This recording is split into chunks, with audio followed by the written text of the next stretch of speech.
Hello and welcome. I'm Paul O'Mahony and it's lovely to have your company again. Today I'd like to tell you a little bit about how I became an entrepreneur, an entrepreneurial poet, because back in 1998, I became self-employed and I followed a career in development and training as a management consultant of sorts.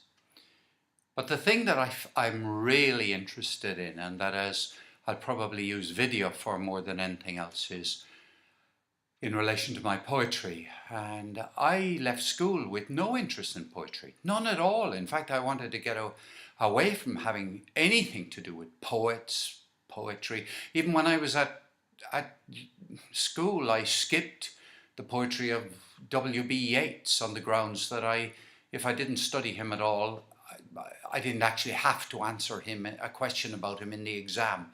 So I didn't come away out of school as a artistic, creative writing type person. In fact, I never went to an English lecture in my entire life. And then one day, a really good friend of mine gave me a book.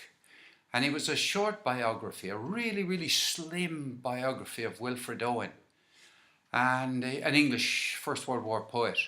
And in it I read the short poem called Dulce et Decorum Est, and it blew me away. I absolutely couldn't believe that the power of the words hit me so strongly that I thought, bloody hell, I've been writing all my life in different forms. I've never written a poem in my life. How on earth does anyone get to use words this strongly? A little bit later on, I leave out a lot of things. I went away on holidays to North Cyprus, and the same man said to me, "What are you going to do on your holidays, Paul?" And I said, "Well, Barry, I'm going to write some poems." I don't know why I said that.